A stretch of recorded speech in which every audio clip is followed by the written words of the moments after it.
You don't know how many college students who come to us privately with tears and say, I don't want to do this. What's going on, everybody? Thank you so much for tuning in to the For Regular People Only channel. I am Miles, and today we are going to be having a group discussion about our youth. We're going to talk about some of the problems, challenges, and roadblocks that continue to plague the youth of 2025. But not only are we going to talk about the conflict, we're also going to talk about some solutions. So please be sure to tune into the entire video, and if you find value in the content, make sure you just hit that like button on this video and consider subscribing to the channel. Anyway, without further ado, I hope you enjoy.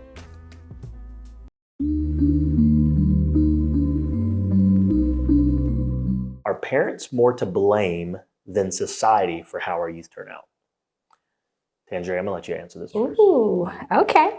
So are parents more to blame of how our children turn out? I don't necessarily think that parents are the sole people to blame. I think I go by that old adage, it takes a village to raise a child. So yes, learning starts at home, the teaching starts at home, everything starts at home. I do think they're the first point person, but I don't personally think all blame should be on them. It's the schools, it's the churches, it's the community centers. We all should be taking care of the children. But that's my personal opinion because that's how I was raised.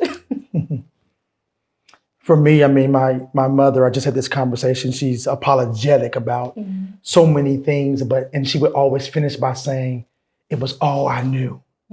And so when we blame our parents, it's a trickle down effect of the lack that they had. And then they try to they either overcompensate or undercompensate based on the capacity they have to give.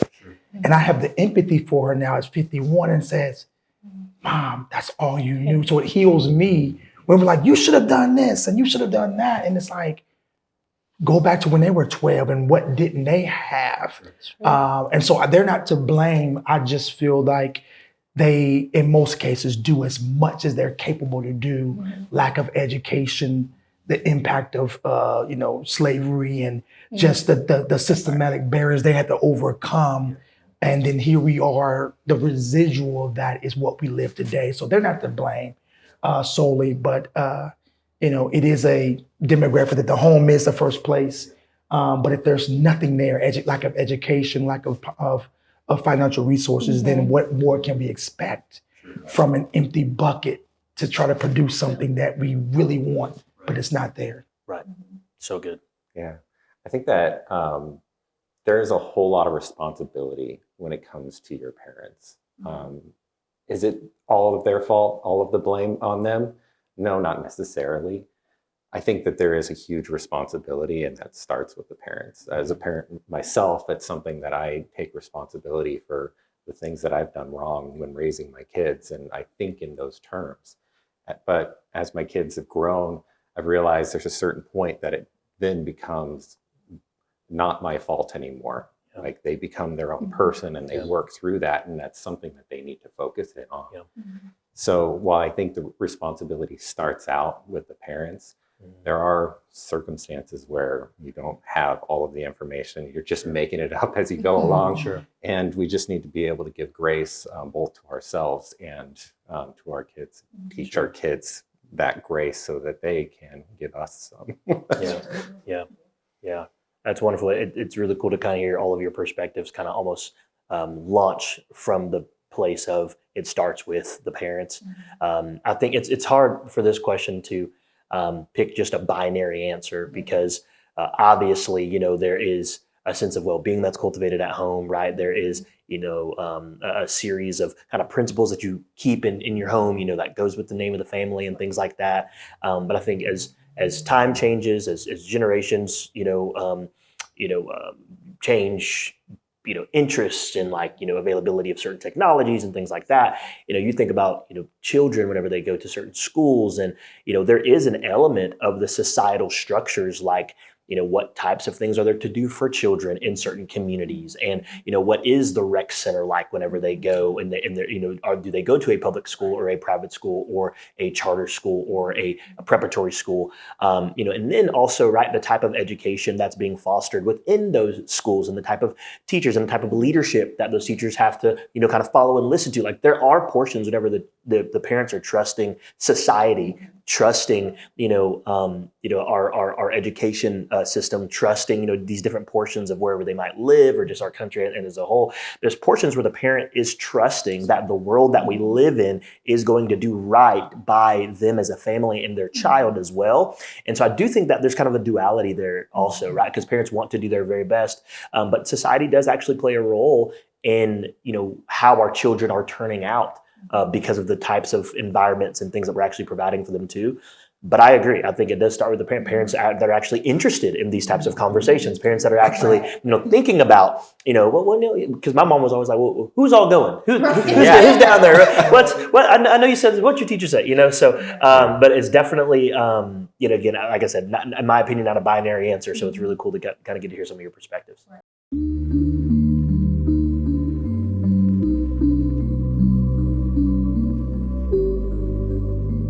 Our conversation takes us a little deeper here into a question. Should we focus more on teaching trades and life skills instead of pushing college on young people? What do we think, Jason? Well, when it comes to pushing college or trades or knowledge in general, I think it's really important to think about the individual. If you have a kid who just has all sorts of learning disabilities, and you're trying to force them into a square into a circle peg, it's not going to work. When they are trying to just be good at basic reading, and they only have a third grade reading level, and they're in college or they're in high school, it's something that they need to know that there's other paths available for them. And for the people who know that I'm going to be a scientist, or I know that there's going to be an astronaut, whatever they want to do. They want to be a great leader. They want to be a great creator. Those people need to have the avenue for that as well. And is that avenue always college? No, absolutely not. Sometimes it is a trade school. Sometimes it's just learning how to work through life. And I think most importantly, the skills that they need are opportunities to solve challenges in the world, not necessarily just focus in on the knowledge that they need to be successful, but identify what is it that they can wrestle with and help their communities for.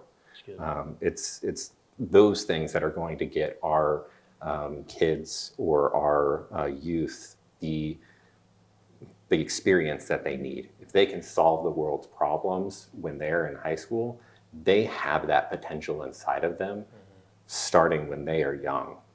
They don't have to wait for all of the knowledge in the world. And I think that's where sometimes we lose people.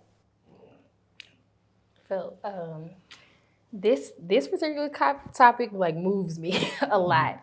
I think about, from a personal aspect, my brother and I are very different. He's 3 years younger, and he is a hustler, if you will. Like, the boy will go out there and make some money, and he's very great with his hands. Whereas I was the child that loved reading and research. Like, that was my thing. And I oftentimes think about if we were at a school, because I'm born and raised Memphians, go Tigers, John Morant's, okay. But if there were more schools that talked about the different trades and different skills that one could look into outside of college, he's very successful in his own right. But I wonder, what other trajectory could he have taken and explored without going through so many different dips and turns and life turns and all of those things. I just wonder, because it was always like, you're going to college. And he was like, I don't like college. I don't like school like that, right? So, which is true. And I'm thankful that our parents were honored that. But that is something that's always been very deep to me, of just what can we teach our children outside of that the only way to go is college. They're taking VOTEC programs away, and which is crazy to me. I don't understand. If a child is, or a young person is very passionate about doing hair, let them do hair.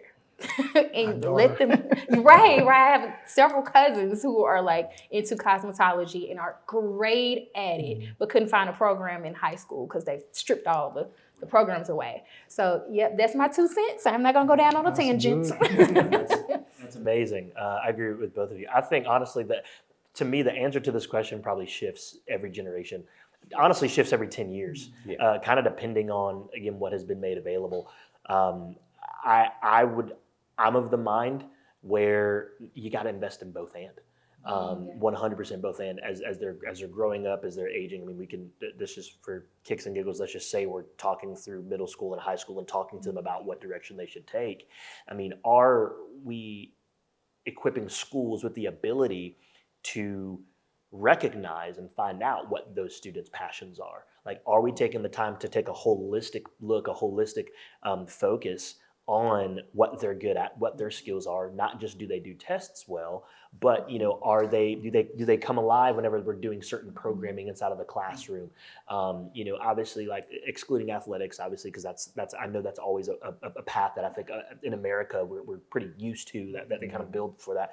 But again, trade, other skills, the arts. I think that's why it's very important that again on a public school structural level, those are things that would be so great to see continued to see invested in on a large front. Is the arts and other kind of trades, whether it be electrical or whatever else.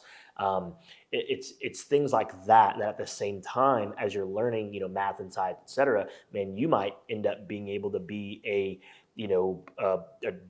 board chair of a hospitality association because you are, talented as a cook, but you also know how to do P&Ls well. You know how to build business. And so I think whenever you're able to invest in both, and I think it really sets these students up for success. And, they might change their mind as they get into kind of college as far as like their particular direction. Because maybe they wanted to be a cook, but now they want to be an entrepreneur that also cooks and has it. You know what I'm saying? So I think that's definitely something where I couldn't say, should we stop doing college and only do trades? However, I would say the American model in like reasoning for college for a lot of people is just kind of, that's just what you do. I think that's wildly unhealthy.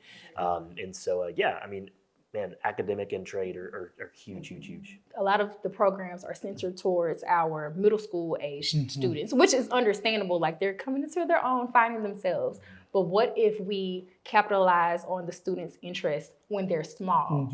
Third grade, it's the minimum, but even younger because they're already showing their interest or being very good with their hands and all of that. So I love that you mentioned middle school to high school, but I'm going to push you a little bit. Get the babies too. Yeah.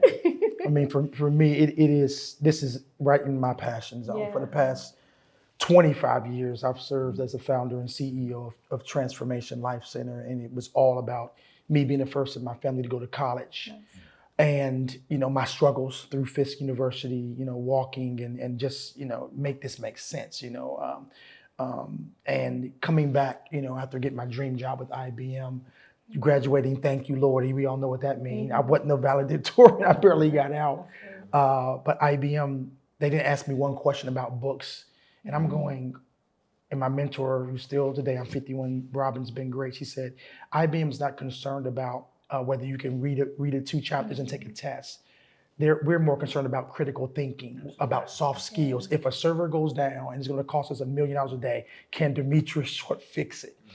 So college aptitude and my 3.6, while we celebrate that, it doesn't really say that you are the best candidate. And so my solution to it was Transformation Life. Our mission, 3 words: ignite, inspire, transform. And it's ignite, purpose. You just said it's finding out what that kid wants to do. He's always on that tractor. Jimmy, get in here, get off the tractor. Should we be saying, wait a minute? Agriculture. Fourth grader, Jimmy, let's buy you another tractor and let's take you to a farm. because that's the purpose, right? So we're like, what a flame. It's like finding early what these kids are gravitated to. And not saying, well, we're a family of accountants, you're gonna always be. You don't know how many college students who come to us privately with tears and say, I don't want to do this. But mom said we're not paying for college unless you become, I want to be a entrepreneur, but they can't say it. And we're stripping that, and guess what's gonna happen? Mom and dad's gonna get that bill for $200,000 and then gonna be mad when that child gets out of school and 2 years later changes and say, I can't believe you didn't, but you didn't give me the platform to be honest and say, mom and dad, this is what I want to do. So Ignite Purpose is finding out early. And you know, kids, they want to be Hulk Hogan one week, and then they want to be a police officer the next week, right? It's based on what they see, but try to feed and fuel that little intuition, and then inspire success. Once we find out they want to be a fireman or whatever, we're providing the inspiration, which is the incubation center, matching them with individuals, cooks. Hey, today you're going to go shadow a cook, electrician, lawn care, right? Own your lawn care. So you're learning some skills and some trades. Construction. Last I saw, construction is doing pretty good downtown, right?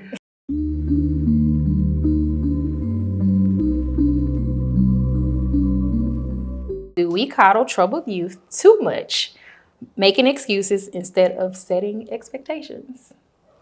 How y'all feel about that one? Wow. Overcompensation syndrome. I don't think we coddle them too much. I think everyone's trauma, their social emotional learning, how they adapt to what they've gone through, their lack.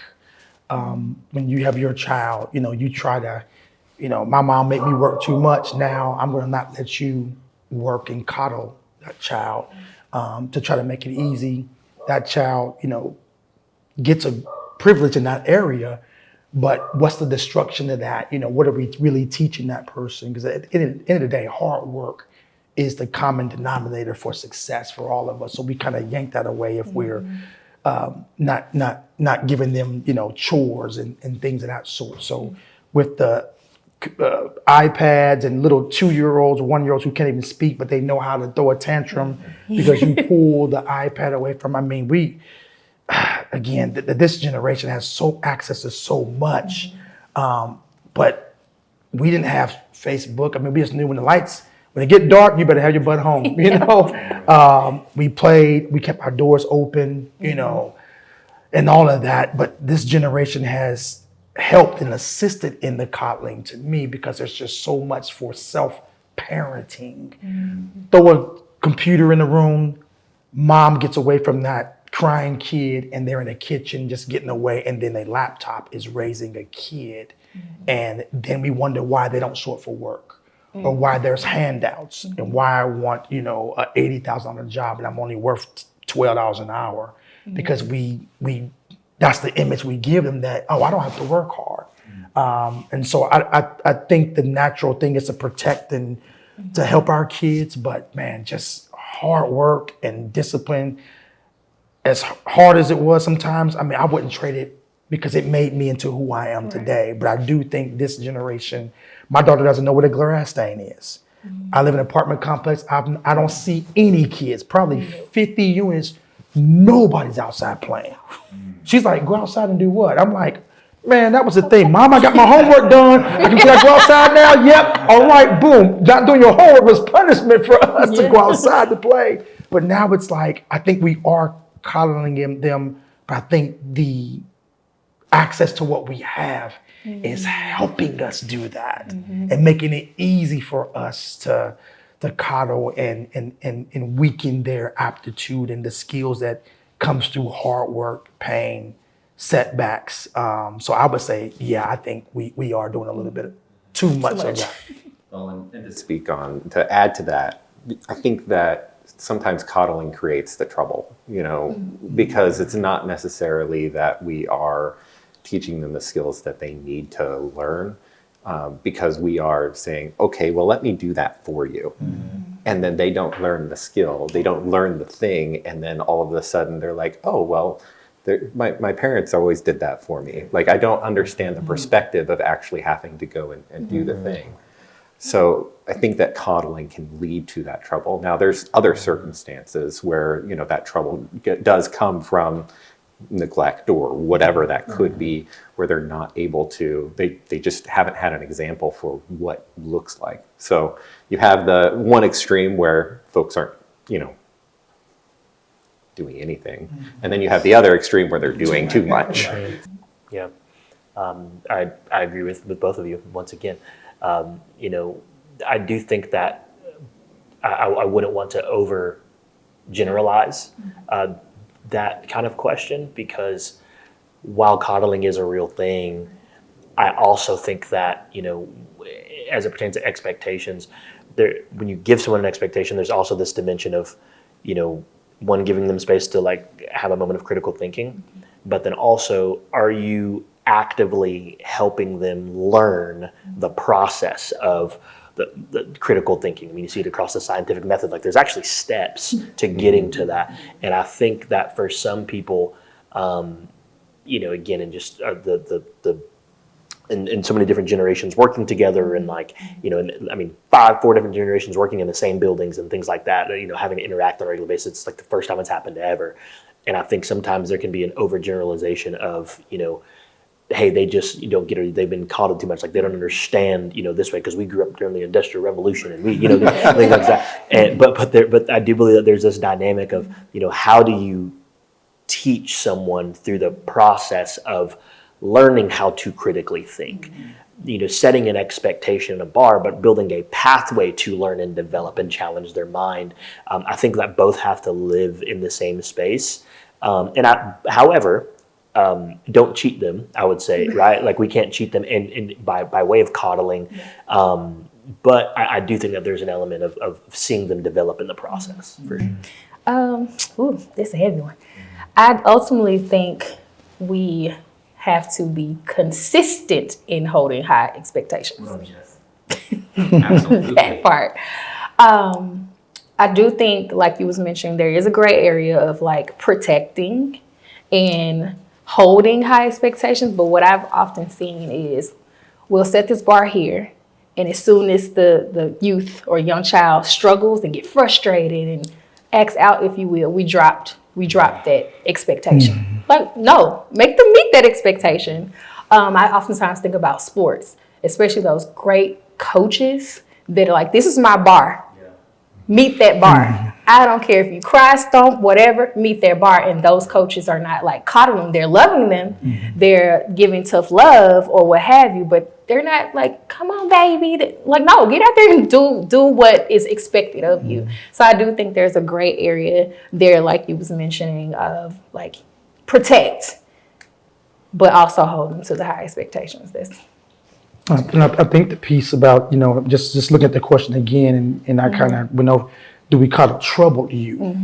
So I think that troubled youth versus just generally speaking, I think that question and that derivative was, repeat offenders or children who are doing that. So that's another angle for me, is that the goal is to get them to respond and be model citizens. So the love of, you're doing things in school, that you're going to the counselor, or every other day you're being called about, insubordination and things of that sort. I think that the only way that's going to change is if we do show, that this pathway, these behaviors are going to lead to the graveyard or these type of things. So to set the goals for those students, I think is very important, because those are the goals that they should be. You want to be a model citizen, and how do we, impact and not coddle a trouble you. So I want to throw that word trouble and see if does your answer change if we put the word trouble in there? Yeah, I think that when I think about troubled youth, I think about examples of folks that I've talked to or been in their lives where they've come from a situation that was hard and that no kid should ever have to go through. And then they're thrown into another situation. In this case, it was an adoption. And they are like, oh, wow, these new parents have different expectations than my previous ones did. And they don't know how to handle it. Like they never had to do homework before. They never had to do anything. They never had to work through. Sure. And now, they acted out with their fists, and they acted out with that. That is the troubling that I see. And that person, that kid needs to have that expectation that they hold to, but they also need someone to come beside them and be like, it's okay. Yeah. You'll get there. Yeah. Like you are not going to be left behind. And sometimes, the person who's setting that bar, there needs to be another person to help encourage. Yeah. That's so good. I 100%, I think the holistic space is like, it has to be a reality. And I hope that I'm not jumping into, because I hope I'm not jumping into answering another question that we're going to have later. but what I'll say is, I'm former military, and I grew up in a military home. Dad was Air Force. I was Army Special Ops Command. We are trained to basically be machines. You don't miss. You don't really make mistakes. It's excellence every time.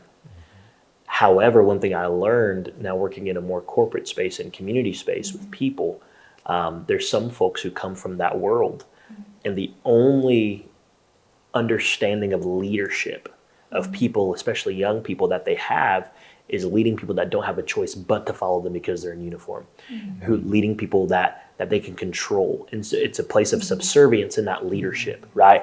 And so like they don't, we're talking coddling and expectations, but there's not the coaching that's there. And that was one thing that I had to understand what I call like when we're teaching on like, culture and community and like learning and, to your point, like about some of the disparities that legitimately exist, right? How do you marry excellence and also empathy?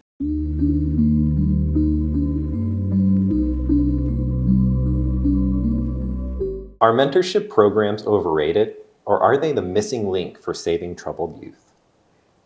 You want to get started this time, Tangerine? Yes, I do not think they're overrated. I think they're very much needed and not enough of them, personally. And when I say not enough of them, I think we don't have enough mentorship programs that touch every part of different industries, different interests, and I'm gonna always go back to like sports or the arts, because I am in the arts. Those two places, a lot of mentorships there, especially for the youth, the young kids. However, what about those transitioning seniors from high school to college, or those transitioning seniors from college to workforce? We don't have enough variety of mentorship programs or mentors that are willing to bring the youngsters underneath their wing without gatekeeping. And that's a whole nother conversation. So to answer your question, nope, not overrated. Yeah, I would say I 100% agree. I don't see how any degree of seeing somebody who's been there before, who gets it, who understands it, or maybe who doesn't, and just wants to invest with purity in their heart another generation. I don't see how that could ever be overrated. I don't see here how it could ever be understated. So much so, on a really practical level, right? On an economic level, one of the biggest issues that we see right now is workforce, right? One, people that are not available, people that, literally like don't exist. There's different like regulatory things happening in different industries where we're actually needing increased staff, but we're having less and less staff available. There's a chart that I'd seen. It was a healthcare chart probably about a month ago, where it showed the huge gap that's going to happen over the next like 20 years between seniors that are ages like 80 plus related to people that are like, I think 25 to 45. So like the workforce, even taking care of the elderly and things like that, the gap is growing and growing and growing. Yeah. And one of the things that I've seen a lot of states adopt, especially Tennessee, is apprenticeship programs. And whether it be career or life. Listen, one of my first life coaches was my boss when I was rolling burritos, like I was talking about earlier. When I was in high school working at the restaurant, and I didn't realize that he was teaching me problem solving, serving people well, all of those things. And so I think apprenticeship opportunities, I think mentorship programs, I think just people who want to be just be mentors, period, right? Active mentors in communities, I think could never be understated. The value for them is heavy. We are not doing enough. That's right. What would our community and our kids look like if it was intentional for every pathway, burritos, athletics, whatever, if it was intentional because we know it works, right? Because people who have access to that, you see the success of their trajectory to success because they have a mentor and coach. Yep. But there's such a drop. We don't embrace it until they get a job. But what if we, in our schools, it was intentional for every major industry to have a coaching session. Yeah.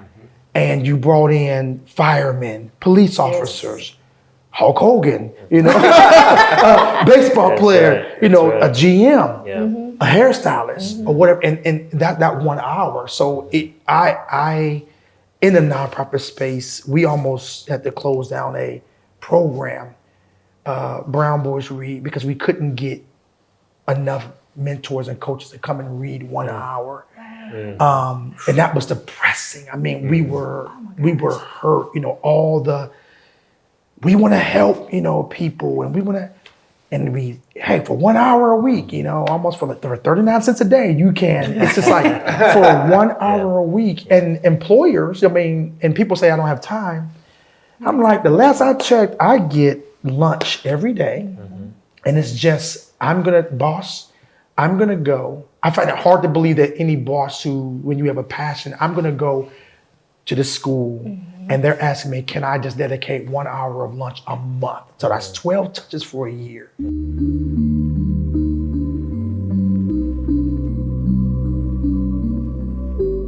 Is social media doing more to harm our youth than to help them? And should teens be banned from it altogether? I'm gonna start with you. You catching my face? I saw all of your face. Wait, ask me that question one more time. Is social media doing more to harm our youth than help them? And should teens be banned from it altogether? Lord have mercy. This was a catch-22. I'm gonna start with the end. Should they be banned? No. Students, children should not be banned from social media. However, I do think there needs to be an age limit on when you should have access to it, as well as we need to teach children how to use it ethically. That's right. I think that's one of the biggest gaps. The other reason why I don't believe it should be banned, but taught how to use responsibly, is just being in the education space. I've seen moments of confidence. Specifically as a dance educator. My kids, I don't have to pull their teeth to dance because they've been doing it on TikTok since 2020. So there's some benefits of it. They're not afraid to stand up in front of people because they've been posting themselves on TikTok or they have a YouTube, So I think there's some benefits in there, but I also definitely think there's some horror in there because you also have this layer of cyberbullying. And that's a whole conundrum. It's a mess. And it's only because, like you mentioned earlier, people are not teaching people how to do things with integrity, with excellence, with this form of discipline. That's not being taught. Children are being sat in front of the computers and the YouTubes and all of that to their own devices, and not being coached on how to yes, you have access to this, but you should not be posting this. You should not be talking to X, Y, and Z. I think about our generation. I think I'm along the lines of you guys here of when Instant Messenger became a thing and chat rooms became a thing. Yahoo Messenger, right? What a time! What a time to be alive! Man. But I definitely remember my grandmother pulling me to the side, and she was like, don't be in them chat rooms. And if you're inside them chat rooms, make sure you're not talking to X, Y, and Z. Like, she monitored every fan fiction, B2K fan fiction I read, right? Bow Wow fan, like, she literally was over my shoulder. I got to enjoy it, but I wasn't going down rabbit holes that I wasn't supposed to go down. So that's my take on it. I agree with you completely. It shouldn't be banned. But when it comes to this, social media, there's dangers out there. And so like knowing what those dangers are is very important. I think the dangers are overuse. Yes. If you are spending all of your time on social media, if you are centering your identity around your social media and who you are and you know, saying my identity is who I present online, and then realizing that that's not who you actually are. And everybody knows that about social media, but everybody continues to do it and has continued to do it for how long has social media been out there? I love that. And so like that is really, really important. And then there's overuse, there is centering your identity around it.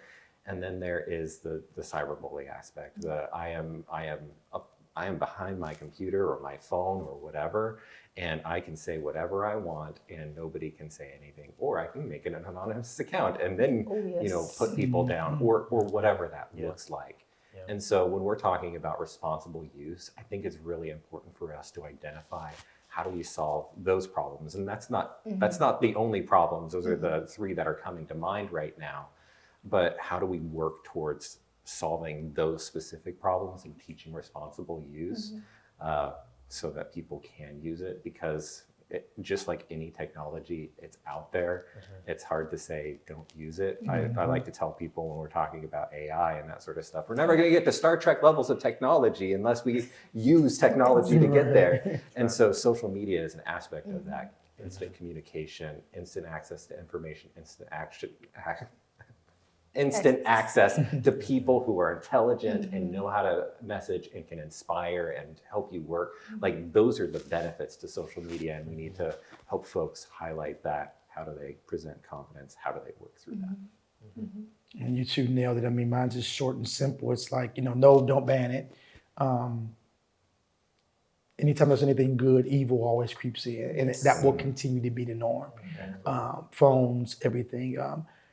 But I think limiting social media, and there are countries that the only access that the kid has is for educational purposes. I love that. Why can that not be us? I mean, we want to monetize everything here. And there's third world countries who have better stats for their kids than us, but we have all of this. We're the land of the free and the home of the brave. So, I mean, again, I pose it, what would happen if, you know, the only access to social media, so don't get rid of it. It's a great tool. It's a great learning tool, but what if it was, hey, you only have access up to these ages.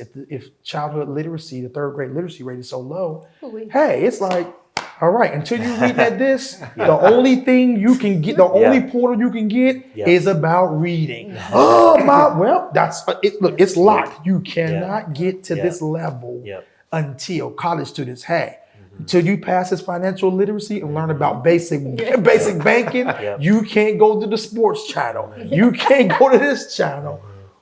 I mean, that's comical, right? But there's countries, real. I mean, look at China. They're not giving access to their kids to all this other stuff. And look at how their rates and their educational system is with the same tool, but their government is strong enough to say, you know what? Nope, we're going to lock this down.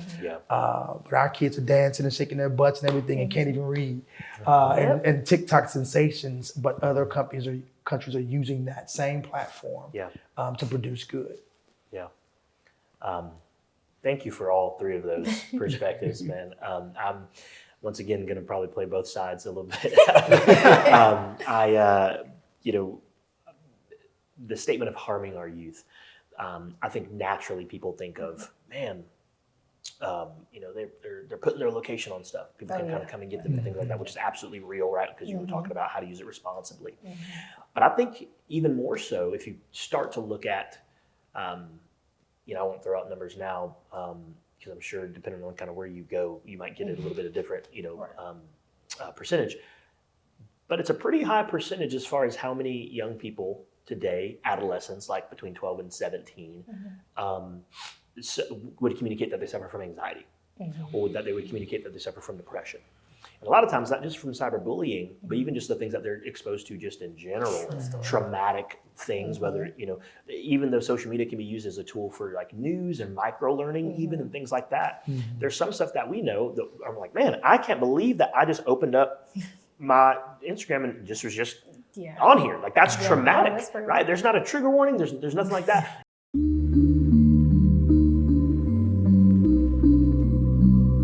All right, ladies and gentlemen, if we had to start from scratch, wow, we got the power, we got the keys. No systems, no assumptions. What would real support be for our youth? How would that really look like today? Jason. If we had to start over from scratch, and I think I've said this, so I don't want to beat a dead horse, but if we had to start over from scratch, I would start with the issues that are being faced in the world, whether they are global issues, local issues, national issues, whatever that looks like, or even corporate issues, right? If we have a population of fresh minds, people who have unlimited potential, and we give them the opportunity to solve real world problems, they're going to think in a way that we don't even understand.